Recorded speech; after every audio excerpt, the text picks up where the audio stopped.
हमारा आज का विषय है पंचकर्म चिकित्सा। आयुर्वेद में पंचकर्म को शरीर की शुद्धिकरण और उपचार पद्धति माना जाता है। इसका उद्देश्य शरीर में जमा हुआ वात, पित्त और कफ जैसे दोषों, गंदे तत्वों और रुकावटों को बाहर निकालकर शरीर और मन को संतुलित करना होता है। पंचकर्म में पंच यानी पांच और कर्म यानी पांच विशेष उपचार विधियां होती हैं। लेकिन पंचकर्म क्या है, ये कैसे काम करता है, किन लोगों के लिए फायदेमंद है और क्या इसे हर कोई कर सकता है, इन सभी जरूरी सवालों के जवाब जानने के लिए आज हमारे साथ स्टूडियो में मौजूद हैं डॉक्टर रीना अरोड़ा, जो एक आयुर्वेदिक क्लिनिक की डायरेक्टर है और आयुर्वेद स्पेशलिस्ट है। डॉक्टर साहिबा, आपका हमारे कार्यक्रम में बहुत बहुत स्वागत है। धन्यवाद। हमारे ये कार्यक्रम फोन इन प्रोग्राम है, जहां आप सीधा जुड़ सकते हैं हमारे विशेषज्ञ डॉक्टर से। हमारा फोन नंबर है 23421080, 23421082। अगर आप दिल्ली से बाहर से फोन कर रहे हैं तो 011 लगाना ना भूलें। आप हमें व्हाट्सएप भी कर सकते हैं। हमारा व्हाट्सएप नंबर है 9868107070। पंचकर्म चिकित्सा पर जानेंगे अपने आयुर्वेद विशेषज्ञ से, लेकिन उससे पहले शामिल करते हैं संगीत का खूबसूरत रंग। आज हम बात कर रहे हैं पंचकर्म चिकित्सा पर, तो जानते हैं डॉक्टर रीना से कि पंचकर्म क्या है और आयुर्वेद में इसका महत्व क्यों इतना अधिक है। जी, पंचकर्म नाम से ही विदित हो रहा है, जिसमें 5 कर्म शामिल हैं और वो 5 कर्म है वमन, विरेचन, बस्ती, नस्य, रक्त मोक्षण। और आयुर्वेद में अगर इसकी इम्पोर्टेंस कहूँ तो कोई भी डिजीज जो मेडिसिन से दोबारा होने के चांसेस होते हैं, कोई लंघन अगर फास्टिंग करवाते हैं या शमन और सप्रेस करने के लिए देते हैं तो वो डिजीज दोबारा हो सकती है। लेकिन अगर हमने पंचकर्म किया है तो वो जो अंदर डिपॉजिटेड दोष हैं वो सारे निकल जाते हैं। रूट कॉज जो ट्रीटमेंट बोलते हैं वो पंचकर्म है, तो इसलिए उस बीमारी के दोबारा होने के चांसेस ना के बराबर होते हैं। तो शरीर में जैसे दोष क्या होता है और पंचकर्म उनसे कैसे जुड़ा है? दोष शरीर में अगर मैं कहूँ, वात, पित्त, कफ 3 दोष हैं। 7 धातुएं होती हैं हमारे शरीर में आयुर्वेद के अनुसार, और ये 3 दोषों के अकॉर्डिंग ही हम हर व्यक्ति की नाड़ी देखते हैं, उसकी प्रकृति जानते हैं कि उसकी क्या प्रकृति है, जिसके अकॉर्डिंगली उसका खान पान, उसकी दिनचर्या, उसका प्रोफेशन सब कुछ डिसाइड होना चाहिए। और यही जब इम्बैलेंस होते हैं तभी बीमारियां होती हैं। वायु बढ़ने से अलग प्रकार के रोग, पित्त बढ़ने से अलग प्रकार के रोग, कफ बढ़ने से अलग प्रकार के रोग। ऐसे ही 7 धातुएं रस, रक्त, मांस, मेद, अस्थि, मज्जा, शुक्र, ये 7 धातुएं अगर डिरेंज होती हैं, नॉर्मलसी से हटके कम या ज्यादा, तब भी डिजीजेस होती हैं। तो इनको नॉर्मल करने में पंचकर्मा बहुत बड़ा रोल प्ले करता है। हमारे कॉलर है हमारे साथ लाइन पर। हेलो। हेलो। नमस्कार जी, आपका नाम और आप कहाँ से कॉल कर रहे हैं? मैं लाल बिहारी राय दिल्ली से बोल रहा हूँ। जी पूछिए, क्या सवाल है आपका? मैं ये पूछना चाहता हूँ कि एक तो ये बताइए कि जैसे खाने के साथ लोग पानी पीते हैं या खाने के आधे घंटे बाद या 1 घंटे बाद पानी पीते हैं, तो मैं ये पूछना चाहता हूँ कि खाने के आधे घंटे बाद, जैसे मेरा उम्र 53 साल है, तो क्या ये सही है? दूसरा ये है कि खाने के बाद वज्रासन 20 मिनट तक किया जाता है और वज्रासन के बाद ही पानी पिया जाए, तो क्या ये उचित रहेगा? जी नमस्कार जी। पहले प्रश्न का उत्तर आपका ये है, अगर आपको पानी पीना है तो आपको खाने के बीच में पानी लेना चाहिए। बीच बीच में 1 घूंट आप ले सकते हैं। खाने के एकदम पानी खाने के बाद नहीं लेना चाहिए।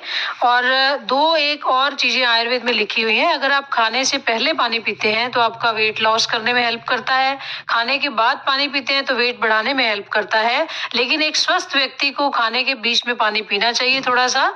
और जो वज्रासन की आप बात कर रहे हैं बहुत अच्छा है, खाने के बाद सबको करना चाहिए। या वज्रासन करें या बाईं करवट लेटें या टहलें 10-15 मिनट। लेकिन ये पानी पीने की बात कि वज्रासन के बाद पानी पिए, ऐसा कोई साइंटिफिक इसका वो मैंने नहीं मुझे पता। जो मैं आपको बता रही हूँ बस वही है कि आप बीच में पानी पीजिए खाने के। धन्यवाद। ये आपने अभी पंचकर्म की 5 मुख्य क्रियाओं के बारे में बताया, तो उसमें जैसे सबसे पहले वमन थेरेपी क्या है और ये किन लोगों के लिए उपयोगी है? वमन यानी जिसमें हम वमन उल्टियां करवाते हैं पेशेंट्स को, ये मेडिकेटेड वॉमिटिंग होती है। इसमें डिजीज के अकॉर्डिंगली, जैसे जिनको अस्थमा की प्रॉब्लम बहुत ज्यादा है, सोराइसिस की प्रॉब्लम है, पीसीओडी की प्रॉब्लम है, या जिनका कोलेस्ट्रॉल बहुत ज्यादा बढ़ा रहता है, कफ बढ़ा हुआ है बॉडी में, उनको यूजुअली हम वमन करवाते हैं। कई लोग पूरी लाइफ इनहेलर लेते रहते हैं, अगर वो सीजनल पंचकर्मा करवा लें, हर वसंत ऋतु में वमन करवा लें, तो उसकी टेंडेंसी और फ्रिक्वेंसी काफी हद तक कम हो जाएगी। इसमें एक मेडिकेटेड घी पिलाया जाता है डिजीज के अकॉर्डिंगली। उस घी के पिलाने से ही पेशेंट्स की सिम्टम्स में कमी आनी शुरू हो जाती है। उसके बाद कुछ लक्षण होते हैं जिनको देख के डिसाइड किया जाता है कि अब ये पूरा वमन करवाने के लिए ये पेशेंट तैयार है, और उसके बाद एक दिन पहले कुछ हैवी मील्स खिला के नेक्स्ट डे अर्ली मॉर्निंग हम ये वमन करवाते हैं। और वमन के बाद भी कुछ प्रिकॉशंस लेनी होती है, वमन क्या, हर पंचकर्मा प्रोसीजर्स के बाद, तो वो हमें जरूर लेनी चाहिए। ये नहीं कि आप भागते भागते आपने काम किया उसके बाद आप ऑफिस में जाके अपना सब कुछ कर रहे हो, ऐसे नहीं होता पंचकर्मा। तो आपको प्रॉपरली जैसा एडवाइस किया जाए, जो डाइट, जो लाइफस्टाइल आपको फॉलो करना चाहिए, ताकि पंचकर्मा व्यापक ना हो, यानी जो इससे प्रॉब्लम्स हो सकती हैं वो ना हो। तो इसमें किन किन बीमारियों में लाभ मिलता है? वमन का ना जी, जैसे मैंने बताया आपको, अस्थमा, पीसीओडी, स्किन प्रॉब्लम्स, कफ बढ़ता है, कोलेस्ट्रॉल बढ़ता है, इन सब प्रॉब्लम्स में वमन से लाभ मिलता है। अच्छा, और विरेचन थेरेपी किन समस्याओं में लाभकारी होती है? विरेचन पित्त रोगों में अक्सर करवाते हैं। शरद ऋतु में प्रेफरेबली विरेचन कराया जाता है।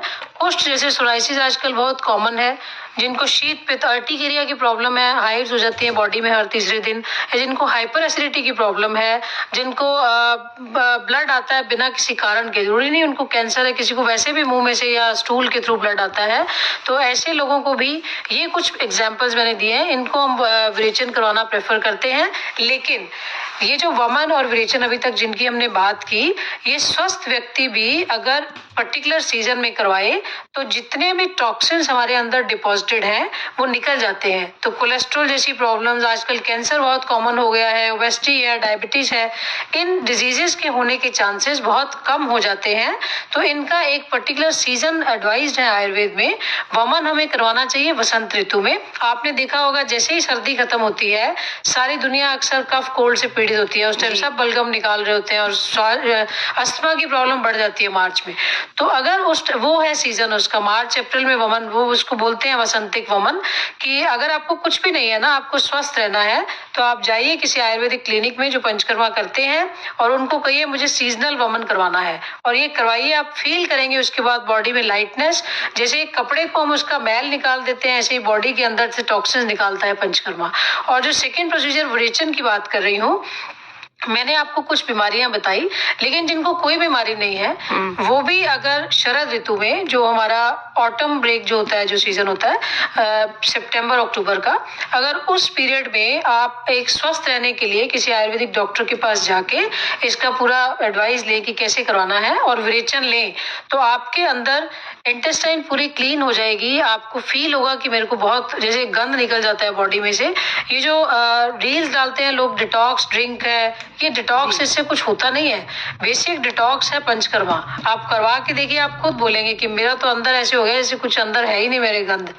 तो you will feel the lightness. मतलब विरेचन हर कोई कर सकता है? यस, हर सारे विरेचन है, सारी थेरेपी जितनी भी हैं जी, वो डॉक्टर की सुपरविजन के अंदर अपने आप को स्वस्थ रहने के लिए भी आप करवा सकते हैं। ये तो हमने वमन और विरेचन के बारे में जाना। बस्ती थेरेपी क्या है और ये क्यों इतनी इम्पोर्टेंट है? बस्ती को अर्ध चिकित्सा माना गया है आयुर्वेद में, क्योंकि बस्ती हर डिजीज के लिए बस्ती एडवाइज है आयुर्वेद में। इनफर्टिलिटी के लिए बस्ती बहुत अच्छा काम करती है। अब तो all India institute of Ayurveda government का भी इनिशिएटिव आ गया है। प्री कंसेप्शन प्रोसीजर में 8 बस्तियां फीमेल को, 18 बस्तियां मेल को लेनी चाहिए। ये बस्तियां बेटर क्वालिटी ऑफ ओवम और स्पर्म के लिए है, ताकि आपका जो बच्चा बच्चा हो वो एक स्वस्थ बच्चा हो और आपके स्पर्म और ओवम की क्वालिटी बेस्ट हो। तो इसलिए वो आपको कंसेप्शन से पहले लेनी चाहिए अपने आप को स्वस्थ रखने के लिए, आपका प्रॉपर डिटॉक्स हो सके।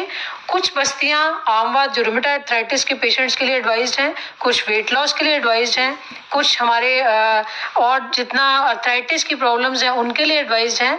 और इस तरह से अनलिमिटेड बस्तियां हैं जो हम पेशेंट्स को दे सकते हैं डिजीज के अकॉर्डिंगली। और जितने भी वायु के रोग हैं सब में बस्ती बहुत अच्छा काम करती है, जैसे पार्किंसोनिज्म है या और भी जितनी वायु के रोग 80 प्रकार के वायु के रोग हैं उन सब में बस्ती एडवाइज्ड है।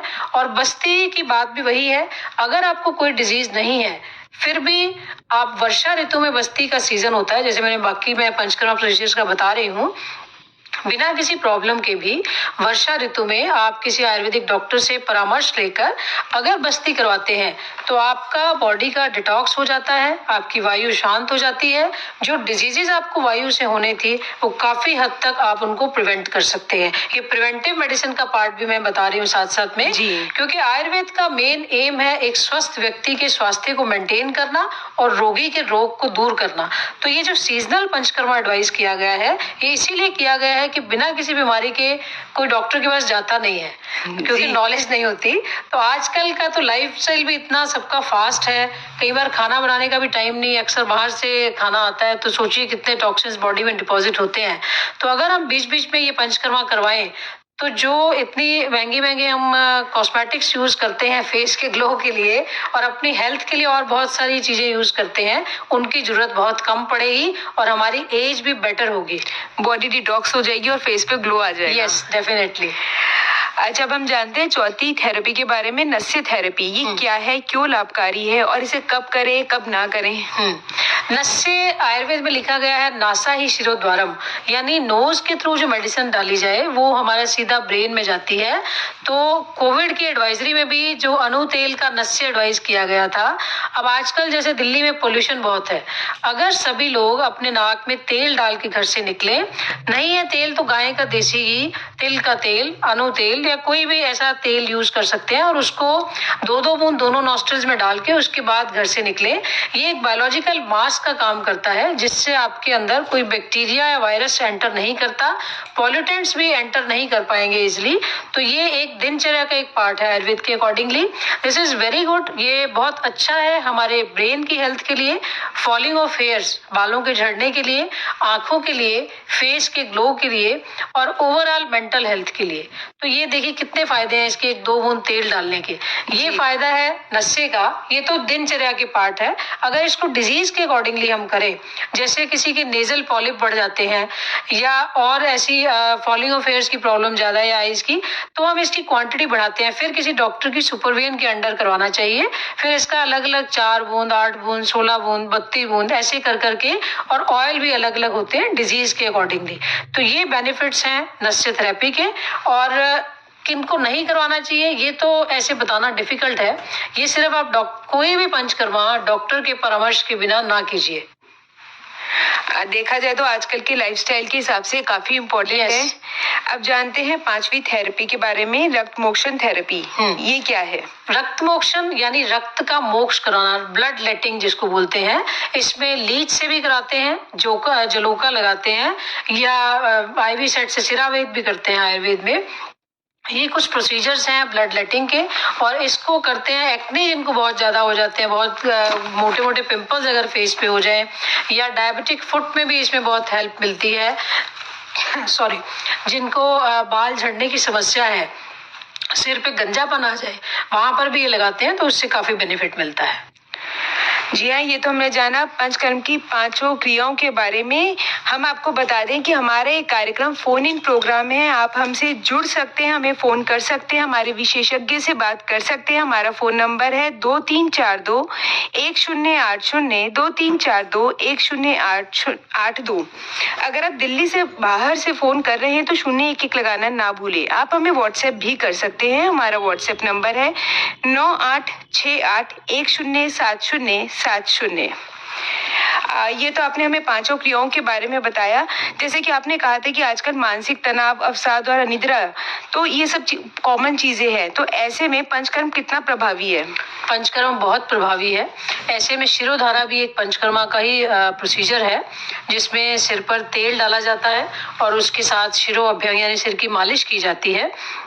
जिन लोगों का बीपी बहुत सारी मेडिसिन वगैरह से भी ठीक ना हो और उसको अगर शिरोधारा साथ में दी जाए मेडिसिन के, तो बहुत अच्छे रिजल्ट्स पाए गए। इस पे काफी सारी स्टडीज भी हैं। जिनको नींद नहीं आती, इंसोम्निया की प्रॉब्लम है, उनके लिए शिरोधारा बहुत इफेक्टिव है। जिनको स्ट्रेस की प्रॉब्लम है, डिप्रेसिव सिम्टम्स हैं, उनके लिए भी शिरोधारा बहुत इफेक्टिव है। हमारे कॉलर है हमारे साथ लाइन पर। Hello ma'am, good afternoon. Good afternoon जी, आपका नाम, कहाँ से कॉल कर रहे हैं? शाहिद बात कर रहा हूँ मैं, दिल्ली से। बताइए क्या प्रश्न है आपका? डॉक्टर साहब से पता करना है। डॉक्टर साहब, ये मेरी जो है आंखों की प्रॉब्लम है। जी। नशे जो डॉक्टर हमारे जो है ना बताते हैं, बीमारी का नाम आरपी कहते हैं, रेटिनाइटिस पिगमेंटोसा। तो वो ये बोलते हैं कि नस जो है सिकुड़ती जाती है एज के हिसाब से। तो जैसे मेरी एज है 57, तो अब समझ लीजिए आपके 5-7% रोशनी रह गई है। अब इसका कुछ है नुस्खा आपके इसमें आयुर्वेदिक में? जी, इसके लिए अक्षी तर्पण एक थेरेपी है, जिसमें अक्षी मतलब आंख, तर्पण मतलब उसको न्यूट्रिशन प्रोवाइड करना। तो अक्षी तर्पण जो है, इसके मैं आप बेनिफिट्स बता रही हूँ। एक तो आपकी जो प्रॉब्लम है उसके लिए फायदेमंद है, और एक जो लोग कंटिन्यूअसली कंप्यूटर पे काम करते हैं, आजकल तो सभी फोन पे सारा दिन यूज करते हैं स्क्रीन, तो ड्राई आई सिंड्रोम बहुत कॉमन प्रॉब्लम है। या और भी आंखों में पेन होना, आंखों का नंबर बहुत जल्दी जल्दी बढ़ना, और जो आपकी प्रॉब्लम है, इन सब के लिए अक्षी तर्पण बहुत इफेक्टिव है। इसके बारे में भी यही कहना चाहूंगी, आपको कोई प्रॉब्लम नहीं है तब भी आप अक्षी तर्पण बीच बीच में करवाइए, ताकि आपकी आंखें मेंटेन रहें, आपको चश्मा देर से लगे या ना लगे। और जिनको चश्मा लगा है उसके लिए भी काफी ज्यादा अक्षी तर्पण करवाने से ऐसा एडवाइस किया गया है कि उसका चश्मा नंबर जो है वो कम हो जाता है चश्मे का। तो इस तरह से अक्षी तर्पण जो है आंखों की डिजीज के लिए, और नाक में तेल डालना भी आपके लिए बेनिफिशियल होगा। लेकिन आप अक्षी तर्पण जरूर करवा के देखिए, उससे आपको डेफिनेटली फायदा होगा। एक और कॉलर है हमारे साथ लाइन पर। हेलो जी, नमस्कारम। नमस्कारम, आपका नाम, आप कहाँ से कॉल कर रहे हैं? पीपी गौतम, मेरठ से बोल रहा हूँ। जी बताइए क्या प्रश्न है आपका? मुझे पूछना है कि रक्तमोक्षण क्या होता है? आज के परिप्रेक्ष्य में रक्तमोक्षण सही है? क्या रक्तमोक्षण जलोका से होता है या नस काट देती है? जी, रक्तमोक्षण आज के परिप्रेक्ष्य में बिल्कुल सही है। हम क्लिनिक में करते हैं, जलोका से भी होता है और शिरावेद भी करते हैं। नस काटना नहीं, उसमें सिर्फ एक प्रिक किया जाता है छोटा सा, और उससे जो गंदा खून होता है वो हम निकालते हैं। ये अलग अलग डिजीजेस में किया जाता है, बट कृपा करके इसको अपने आप ना कीजिए, डॉक्टर की सुपरविजन के अंडर कीजिए। तो इसमें कोई भी साइड इफेक्ट्स नहीं है इसके। धन्यवाद। जी, हम जैसे कि बात कर रहे थे पंचकर्म चिकित्सा की, तो मोटापा, डायबिटीज और थायराइड जैसी बीमारियों में पंचकर्म कितना सहायक है? क्योंकि आजकल के लाइफस्टाइल में देखा जाए तो ये सब बहुत कॉमन चीजें हैं। मोटापा, थायराइड और डायबिटीज तीनों ऑलमोस्ट एक ही कैटेगरी की बीमारियां हैं। अक्सर लाइफस्टाइल डिसऑर्डर है, डायबिटीज भी, ओबेसिटी भी। जी, तो इसलिए इसमें तीनों में पंचकर्मा बहुत इफेक्टिव है। ओबेसिटी में हम एक उद्वर्तन पाउडर मसाज होती है, जिसमें उद्वर्तन बोलते हैं उसको। एक पर्टिकुलर पाउडर से बॉडी पे मसाज की जाती है, जिससे फैट डिसॉल्व होता है, आपकी मसल्स का सर्कुलेशन बढ़ता है और आपको लाइट फील होता है उससे। और डाइटरी एडवाइस भी दी जाती है साथ में वेट लॉस करने के लिए। थायराइड, स्ट्रेस एक बहुत बड़ा रोल है थायराइड में, तो इसमें शिरोधारा एडवाइस की जाती है, उद्वर्तन मसाज भी की जाती है। एक पीपीएस होता है जिसमें पत्र पोटली स्वेद बोलते हैं, एक हर्ब्स के बाउल्स बना के उनको ऑयल में डिप करके उससे मसाज की जाती है। तो ये भी इसमें बहुत हेल्पफुल है। और जो डायबिटीज है, इसमें बहुत सारी अलग अलग तरह की बस्तियां हैं। उद्वर्तन किया जाता है, अभ्यंग भी करते हैं, इसमें मालिश भी करते हैं अलग अलग ऑयल से, और बाकी डाइटरी और लाइफस्टाइल एडवाइस देते हैं साथ में। एक और कॉलर है हमारे साथ लाइन पर। हेलो। हाँ जी, नमस्कार, आपका नाम, आप कहाँ से कॉल कर रहे हैं? जी, मैं राम मिलन दृष्टि दिव्यांग दिल्ली से बोल रहा हूँ। जी बताइए क्या प्रश्न है आपका? मैडम जी, प्रश्न मेरा ये है, जो अभी आपने बताया था उसी संबंधित है, जो बॉडी रिप्लेस के लिए आपने बताया था कि सर्दी में कराना चाहिए बलगम निकलवाने वाला। जी, तो उसके लिए मैडम हम ये सोचते हैं कि आयुर्वेदिक जो डॉक्टर लोग हैं वो सब कहाँ कैसे मिलेंगे, क्योंकि उनसे तो हमारा कभी अब आज तक संपर्क हुआ नहीं। जी, आप कहाँ से बोल रहे हैं? इसके लिए मेरे को आपकी आवाज नहीं आ रही, बट आप गूगल कीजिए, आपके आसपास कोई ना कोई पंचकर्मा सेंटर जरूर होगा। अदरवाइज गवर्नमेंट के भी कई पंचकर्मा सेंटर्स हैं, तो उसके थ्रू आप देखकर आप इसका पता कर सकते हैं। ऐसे ही एक सवाल हमारे पास मैसेज पर आया है। ये लिखते हैं, नमस्कार मैम, क्या हम स्वयं विरेचन करने के लिए कोई विधि है? कैसे करें ताकि खुद कर सके, क्योंकि यहाँ दूर तक कोई भी आयुर्वेदिक चिकित्सक उपलब्ध नहीं है। कलाचंद सिन्हा किशनगंज से लिखते हैं। जी, नमस्कार कलाचंद जी। मैंने इस प्रोग्राम में बार बार मैं बोल रही हूँ, पंचकर्मा अपने आप मत कीजिए, चाहे विरेचन है चाहे कोई भी प्रोसीजर है। अगर आपके आसपास डॉक्टर नहीं है, ऑनलाइन कंसल्टेशंस बहुत सारे डॉक्टर्स देते हैं, उनकी गाइडेंस में कीजिए। अगर आपने करना है, वैसे तो घर पे हम मना करते हैं स्ट्रिक्टली, लेकिन बिना डॉक्टर की सलाह के आपने ये कोई भी प्रोसीजर नहीं करना। ये पंचकर्म और जो सामान्य आयुर्वेदिक उपचार होता है, इनमें क्या अंतर है? पंचकर्म में प्रॉपर जो मेन प्रोसीजर होता है, उससे पहले पूर्व कर्म किया जाता है। जैसे हमने बस्ती देनी है, तो उससे पहले भी हम थोड़ा लोकल स्नेहन स्वेदन करते हैं। स्नेहन यानी मसाज और स्वेदन यानी स्टीम। और ऐसे ही उसके बाद भी कुछ डाइटरी रिजीम हम बताते हैं कि आप रेस्ट कीजिए, आपको सिर्फ ये चावल का पानी या दाल का पानी ऐसे ऐसे कुछ लेना है। तो वो सब चीजें आती हैं। तो ये फर्क है पंचकर्मा में। और दूसरा, डॉक्टर की सुपरविजन के अंडर होना चाहिए। उसके साथ आप इजीली दूसरे काम साथ में, अगर आप वमन ले रहे हैं तो ये नहीं कि आप साथ में ऑफिस भी चले जाएं, थोड़ा सा आपको रेस्ट करना पड़ेगा। और जो नॉर्मल मेडिसिन है वो तो आप साथ में काम करते करते भी खा सकते हैं, उसमें कोई दिक्कत नहीं है। ये डिफरेंस है। दूसरा, जो मैंने स्टार्टिंग में भी बताया था, पंचकर्मा प्रोसीजर से दोबारा डिजीज होने के चांसेस बहुत कम हो जाते हैं, जबकि दूसरे जो मेडिसिन हैं उससे डिजीज फिर भी दोबारा हो सकती है। रूट कॉज को ट्रीट करता है पंचकर्मा। जी हाँ, कह सकते हैं हम कि जब दवाइयां नहीं, शुद्धिकरण इलाज बने, वही है पंचकर्म। बातचीत जारी रहेगी, फिलहाल लेते हैं एक छोटा सा म्यूजिक ब्रेक। आज हम बात कर रहे हैं पंचकर्म चिकित्सा पर। तो अब जानते हैं कि सुंदर दिखने के लिए, जिससे हमारे फेस पर ग्लो आए, आकर्षित लगे, उसके लिए पंचकर्म में कौन सी क्रियाएं हैं? जी, बहुत अच्छा क्वेश्चन पूछा आपने शिल्पा जी।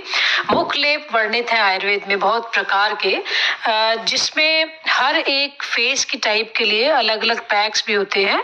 तो उसमें अलग अलग, जैसे मंजिष्ठा है, ऐसी कई चीजें और भी होती हैं जिसके हम फेस पैक बनाते हैं, वो पेशेंट्स को हम लगाते हैं। तो ऑटोमेटिकली फेस में इतना अच्छा ग्लो आता है कि आपकी सारी बहुत अच्छी अच्छी महंगी महंगी जो कॉस्मेटिक्स नहीं खरीद पाते बेचारे, उनके लिए वो रूटीन के जो घर की चीजें हैं बहुत इफेक्टिव है। तो वो भी पंचकर्मा का एक पार्ट है।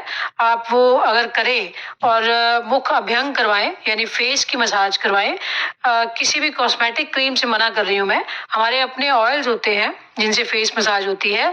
तो जो एजिंग के चेंजेस हैं, आपका फेस की टाइटनेस बढ़ती है, आपके फेस का ग्लो बढ़ता है, और आप एजिंग को डिले कर सकते हैं और आप सुंदर दिख सकते हैं। क्योंकि ये तो एक नेचुरल सी बात है कि अगर आप सुंदर दिखते हैं तो आपका कॉन्फिडेंस बढ़ता है। जब आदमी देखता है अपने आप को कि मैं अच्छा लग रहा हूँ, तो उसको लगता है हाँ ठीक है। और अगर आप डाउन दिखते हैं तो आपको खुद को अच्छा नहीं लगता, दूसरे को तो बाद में देखेंगे हम जी।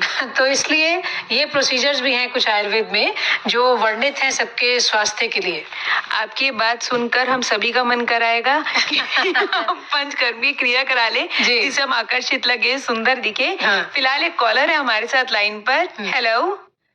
हेलो, नमस्कार जी, आपका नाम, आप कहाँ से कॉल कर रहे हैं?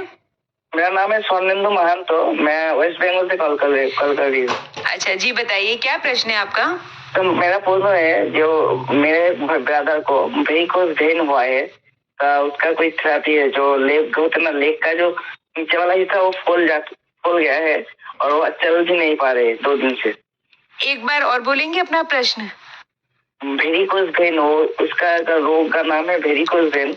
जो सिरा होते हैं, उसका जो ब्लड होते हैं, वो ब्लड नीचे हिस्से में जम जाते हैं जी। उसका कोई थेरेपी? हाँ, मैं बताती हूँ उसके लिए थेरेपी। नमस्कार जी। इसके लिए जलोका लगाते हैं हम लोग, शिरावेद करवा सकते हैं, लेकिन वहीं पर किसी आयुर्वेदिक डॉक्टर को मिलिए और फिर उसके बाद ये थेरेपीज आप करवाइए। अपने आप कुछ मत कीजिएगा कृपा करके।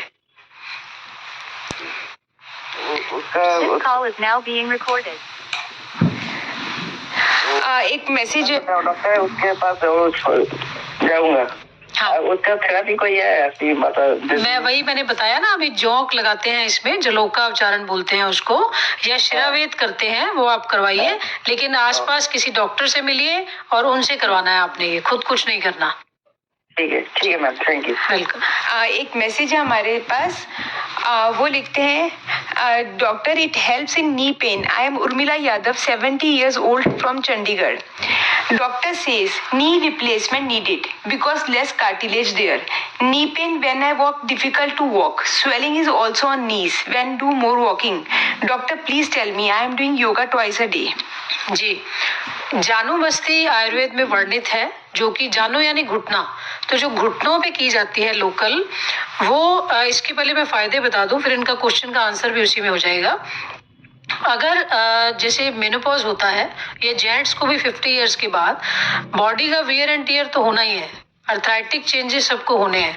उसको प्रिवेंट करने के लिए, घुटनों की अच्छी हेल्थ को मेंटेन करने के लिए, जो डॉक्टर्स बोलते हैं ग्रीस खत्म हो गई है, उसको मेंटेन करने के लिए, अगर आपको जब दिक्कत होनी शुरू हो गई है, या उससे पहले ही 40 साल के बाद या 45 के बाद आप बीच बीच में जानु बस्ती करवाना शुरू कर दें अपने घुटनों की हेल्थ को मेंटेन करने के लिए, तो वो जो अर्थराइटिक चेंजेस हैं उसको आप डिले कर सकते हैं। स्पेसिफिक एक्सरसाइजेस कीजिए नी ज्वाइंट की, और जैसे कि ये बता रहे हैं इनकी स्वेलिंग हो जाती है, स्वेलिंग में जानु बस्ती नहीं करनी है, उसमें बालुका स्वेद करते हैं हम, रेत की सिकाई करते हैं, रेत की पोटलियां बना के उससे सिकाई करते हैं, वो हेल्प करती हैं उसमें। और अदरवाइज कुछ धारा भी होती है, जो आरनाल धारा, उसको कांजी एक मेडिसिन है हमारी, उससे ऊपर वो डाली जाती है सिर्फ। तो ये कुछ मेडिसिन है, कुछ थेरेपीज हैं, और इनके क्वेश्चन का आंसर इसी में है। अगर स्वेलिंग है तो रेत वाली वो, और नहीं है स्वेलिंग, घुटने में पेन है, बाकी अर्थराइटिक चेंजेस हो रहे हैं, कार्टिलेज में दिक्कत है, तो जानु बस्ती करवा सकते हैं। बट फिर दोबारा बोलूंगी, किसी डॉक्टर की सुपरविजन में करवाएं, साथ में medicine, dietary advice, lifestyle changes जो भी वो बताएं उनको फॉलो करें, खाली पंचकर्मा थेरेपीज पे निर्भर ना रहे।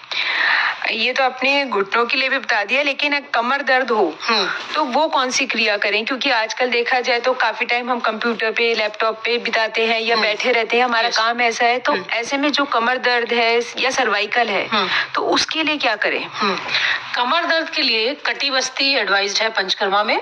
कटी यानी कमर, तो कमर पे जो बस्ती की जाए उसको कटी बस्ती बोलते हैं। इसके लिए वो दूसरे अनीमास भी देते हैं हम, अगर जरूरत हो तो। लेकिन इससे क्या होता है, जो लोकलाइज्ड नर्चरिंग करता है, ये नर्चर करता है उस एरिया को, कुछ मेडिसिनल ऑयल्स को उसके बीच में डाला जाता है, एक इंस्ट्रूमेंट होता है वहाँ पे, या एक मेडिकेटेड फ्लोर लगा के उसके बीच में एक मेडिकेटेड ऑयल डाला जाता है, और पहले कम टेम्परेचर पे, फिर उससे ज्यादा टेम्परेचर पे, फिर उससे ज्यादा टेम्परेचर पे, तो वो वहाँ पे लोकली हीट होता है, उससे वायु शांत होती है, वायु से ही पेन होती है सारी जितनी भी होती हैं, और न्यूट्रिशन प्रोवाइड होता है उस एरिया को, तो काफी हद तक पेन सबसाइड हो जाता है। जिनका कंटिन्यूसली सिटिंग का जॉब है, या जिनको वैसे भी कंटिन्यूसली बैठना है, या जिनको कंटिन्यूसली पेन रहता है कमर में, अगर वो बीच बीच में कटी बस्ती करवाते रहें तो काफी हद तक उस पेन से निजात पा सकते हैं। और जिनको अभी स्टार्टिंग ही हुई है, वो इससे प्रिवेंशन के लिए कटी बस्ती जरूर करवाएं, ताकि उनकी प्रॉब्लम आगे जाके और एग्रेवेट ना हो।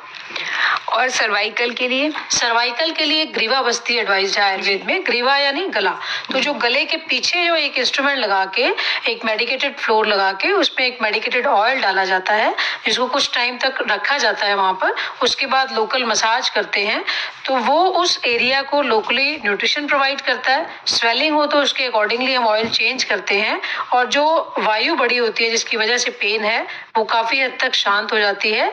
तो इससे जिनको भी सर्वाइकल की प्रॉब्लम है, अगर उनका कंटिन्यूसली ऐसा काम है, जैसे लैपटॉप है या कंप्यूटर के काम है, जिनके कंटिन्यूसली उनकी गर्दन इसी पोज में रहना है कि पेन होनी है, तो वो वीकेंड पे जाके होटल में जाने की बजाय, एंजॉय करने की बजाय रेस्टोरेंट में सर्वाइकल बस्ती, ग्रीवा बस्ती करवाएं, तो उनका सर्वाइकल काफी हद तक कंट्रोल हो जाएगा और उनको वही फीलिंग आएगी। हाँ क्योंकि देखिए हेल्थ से ऊपर कुछ नहीं है। अगर आप पेन में तड़फ रहे हैं तो आपका घूमना भी, मेरे को लगता नहीं आपको एंजॉयमेंट हो पाएगा, वो अंदर से खुशी नहीं होगी। हाँ, तो मैं अंदरूनी खुशी चाहती हूँ, इसलिए अपनी हेल्थ का जरूर कुछ ना कुछ, आप वीकेंड पे आपको एंजॉय करना है ना, तो आप एक दिन अपनी हेल्थ को दीजिए, एक दिन आप एंजॉय कीजिए। जी, एक कॉलर है हमारे साथ लाइन पर। हेलो हाँ जी, नमस्कार जी। नमस्कार जी, आप कहाँ से कॉल कर रहे हो और आपका नाम क्या है? दिल्ली से बोल रहा हूँ, जगजीत सिंह मेरा नाम। 80 साल उम्र है मेरी। जी बताइए, क्या प्रश्न है आपका? तो घुटनों में दर्द है, चला नहीं जा सकते, खड़े नहीं हो सकते। नमस्कार जी, नमस्कार। इसके लिए एक तो आप जानू बस्ती करवाइए और दूसरा आप बॉडी मसाज भी करवा सकते हैं। अभ्यंग बोलते हैं आयुर्वेद में उसको। पीपीएस करवा सकते हैं, पत्र पोटली श्वेत करवा सकते हैं। पूरी बॉडी पे पोटली से मसाज करवाइए। आपकी ब्लड का सर्कुलेशन इंप्रूव होगा, आपकी मसल्स की स्ट्रेंथ इंप्रूव होगी। लेकिन किसी डॉक्टर का परामर्श लेके कीजिए। साथ में आपको और भी एडवाइस देंगे वो कि आपको इसके बाद क्या नहीं करना चाहिए, क्या खाना है, क्या नहीं खाना, क्या मेडिसिन लें, ताकि ओवरऑल आपकी हेल्थ इंप्रूव हो। जी हाँ, पंचकर्म वो थेरेपी है जो शरीर को भीतर से संतुलित करती है। आगे हम और भी बातें करेंगे, लेकिन फिलहाल हम लेते हैं एक म्यूजिक ब्रेक। प्राचीन चिकित्सा पद्धति है जो आज भी उतनी ही कारगर और जरूरी है। जी, अभी फिलहाल एक कॉलर है हमारे साथ लाइन पर। हेलो जी, मैं अमित त्यागी बात कर रहा हूँ। सभी को मेरा प्यार भरा नमस्कार। नमस्कार, आपका नाम? अमित त्यागी। अमित त्यागी, अच्छा ठीक है। बताइए अमित जी, क्या प्रश्न है आपका? मैम, मेरे त्वचा फट थी हमारी, तो इसका भी कुछ इलाज है इसमें? जी, नमस्कार अमित जी। इसमें आप अगर बॉडी पर तेल लगाएंगे तो काफी हद तक आपका ये प्रॉब्लम ठीक हो जाएगा। इसलिए अब सर्दियों में एक तो साबुन रोज मत लगाइएगा। हमें डेली साबुन वैसे भी नहीं लगाना चाहिए। अंडर आर्म्स पर, पैरों पर और मुंह पर हमें सिर्फ सोप यूज करना चाहिए। और अदरवाइज आप आंवले का पाउडर बना के या आंवले की पेस्ट बना के उसको पूरी बॉडी पे रब करके, या मूंग साबुत दाल का पाउडर बना के उसको बॉडी पे लगा के उससे नहा सकते हैं।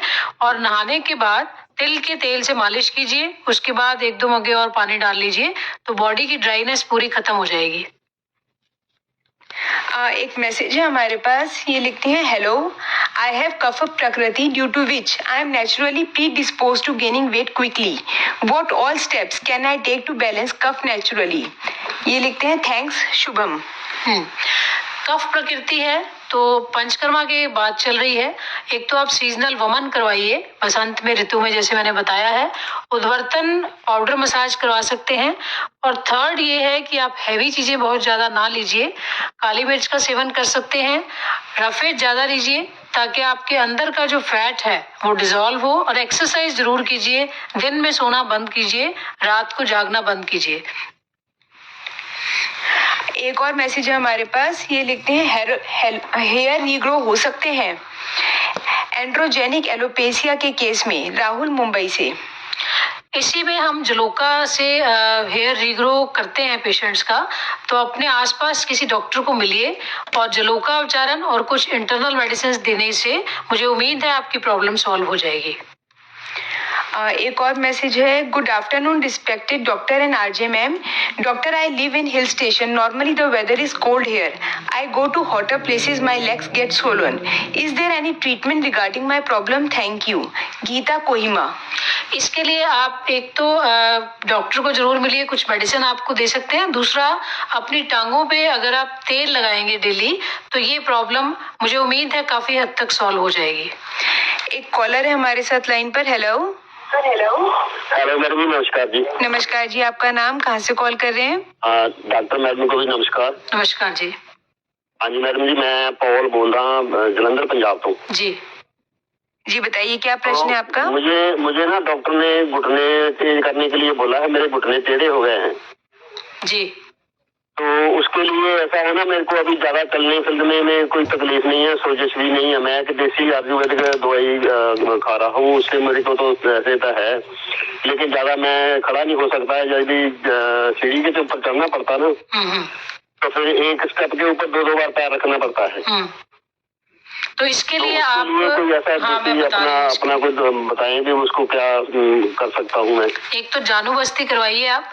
आसपास किसी आयुर्वेदिक डॉक्टर जिनका पंचकर्मा क्लिनिक है वहां पर जाकर आप मिलिए। आप पत्र पोटली श्वेत एक थेरेपी होती है वो करवा सकते हैं। अदरवाइज जानू बस्ती स्पेशली घुटनों के लिए है, उससे मुझे उम्मीद है आपको काफी हद तक राहत मिलेगी। और कुछ एक्सरसाइज भी वो बताएंगे। क्या कह रहे हो? कितनी बार करवानी पड़ती है, कितने दिन करवानी पड़ती है? ये आपको डॉक्टर ही बताएंगे देखकर आपकी कंडीशन।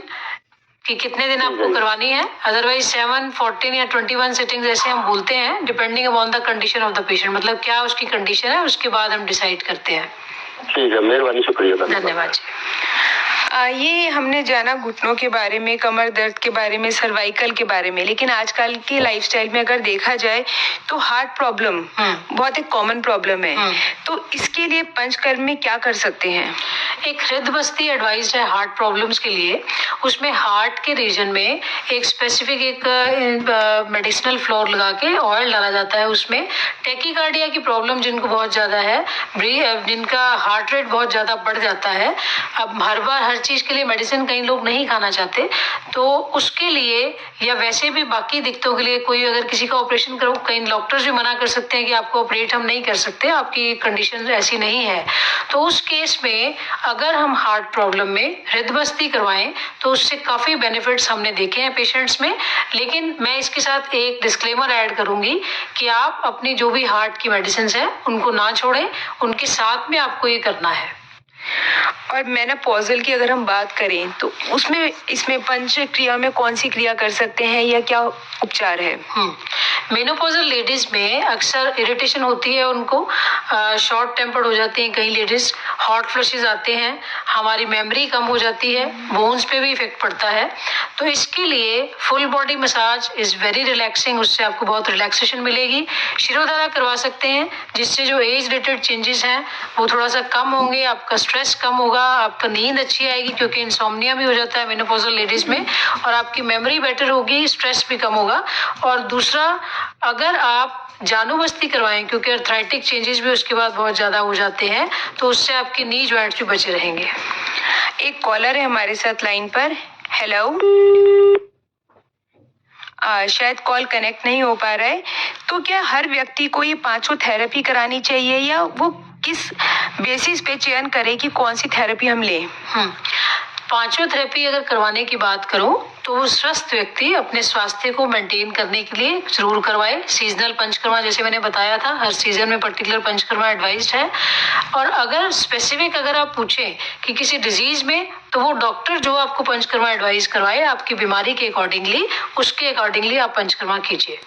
और ये पंचकर्म से पहले और बाद में हमें किन बातों का ध्यान रखना चाहिए? पंचकर्म से पहले और बाद में हर कर्म के लिए अलग चीजें एडवाइज्ड हैं और अलग डिजीज में अलग चीजें एडवाइज्ड हैं। तो वो ऐसे जनरलाइज उसमें बताना मेरे लिए पॉसिबल नहीं है। जब आप किसी डॉक्टर को मिलेंगे तो वो आपको जब पंचकर्मा एडवाइस करेंगे तो उससे पहले बताएंगे ये प्रिकॉशंस लेनी है, और बाद में भी कुछ डाइटरी और लाइफस्टाइल की प्रिकॉशंस होती हैं, तो वो आपको तभी पता लग सकते हैं। अगर कोई प्रॉब्लम है, हमने पंचकर्म क्रिया ले ली है, थेरेपी करवा ली है, लेकिन अगर बाद में हम जीवन शैली में, लाइफस्टाइल में बदलाव ना करें तो उसका क्या प्रभाव रहता है? देखो, एक बात मैं आपको बताऊं, अगर डॉक्टर ने कहा कि ये मत करना, इससे बीमारी हो जाएगी, और आप कहना नहीं मान रहे हो, तो उससे नेचुरल है कुछ ना कुछ तो इफेक्ट्स होंगे। तो इसलिए जैसे हम विरेचन देते हैं या वमन कराते हैं तो उसके बाद 7 दिन का एक डाइटरी रिजीम होता है पर्टिकुलर, जो एडवाइस किया जाता है पेशेंट को कि आपने अभी आज का दिन मूंग की दाल का पानी पीना है, आज दाल चावल का पानी लेना है, आज आपने ये दलिया लेना है, खिचड़ी लेनी है।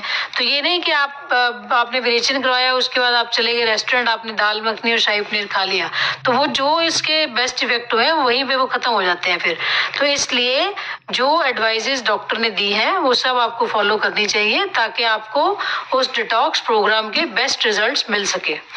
तो क्या कुछ ऐसी कॉमन थेरेपीज हैं जो हर कोई ले सकता है? हाँ, अगर आपको रिजुवरेशन के लिए करवाना है, बीच बीच में आप बॉडी मसाज करवा लीजिए ताकि आपकी बॉडी का सर्कुलेशन इंप्रूव हो। शिरोधारा करवाइए ताकि आपका मेंटल हेल्थ बेटर रहे, इंसोम्निया ना हो, डिप्रेसिव सिम्टम्स ना हो, स्ट्रेस ना हो, और आपकी ओवरऑल बॉडी ठीक रहेगी।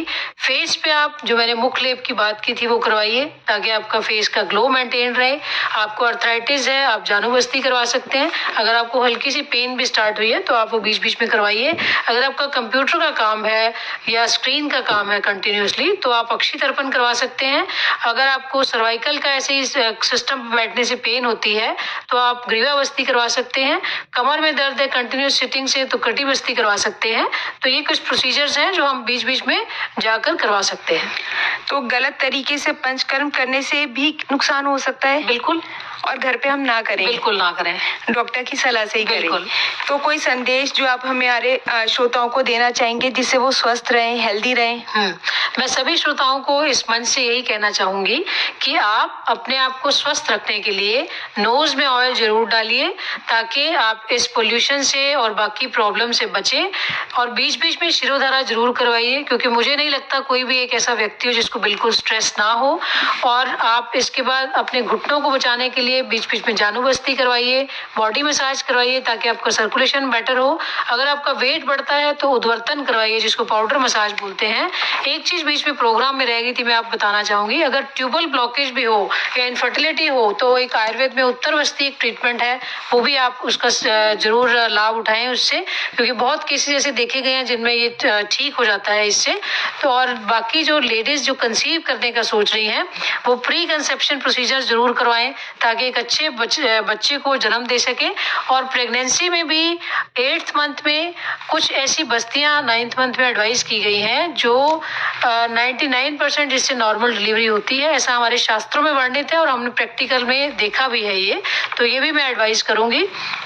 और दूसरा, हर सीजन में जैसे मैंने पंचकर्मा बताया था, अगर आपको कोई प्रॉब्लम नहीं है तो वो आप हर सीजन में पंचकर्मा करवाने की कोशिश करें, ताकि आप स्वस्थ रह सकें। आपकी बॉडी में जितने भी टॉक्सिन्स डिपॉजिटेड हैं बाहर का खाना खा के या गलत डाइट्स लेके, वो साथ के साथ निकलते जाएं और वो किसी बीमारी को करने लायक इकट्ठे ना हो। श्रोताओं, आज की बातचीत से ये स्पष्ट है कि पंचकर्म कोई सामान्य उपचार नहीं, बल्कि डॉक्टर की सलाह से किए जाने वाला वैज्ञानिक आयुर्वेदिक उपचार है, जो सही तरीके से अपनाने पर शरीर और मन दोनों को संतुलित प्रदान करता है। आज हमने पंचकर्म चिकित्सा पर बात की डॉक्टर रीना अरोड़ा, आयुर्वेद स्पेशलिस्ट से। बहुत बहुत धन्यवाद डॉक्टर साहिबा, आपने पंचकर्म जैसे महत्वपूर्ण विषय पर हमें इतनी उपयोगी जानकारी दी। जी धन्यवाद। दोस्तों, अगर आप किसी विषय पर जानकारी चाहते हैं तो हमें मेल भी कर सकते हैं। हमारा मेल आईडी है healthairdelhi@gmail.com। पंचकर्म इलाज नहीं, जीवन शैली है, और स्वास्थ्य कोई संयोग नहीं, सही निर्णय का परिणाम है। उम्मीद है आज का कार्यक्रम आपके लिए उपयोगी रहा होगा।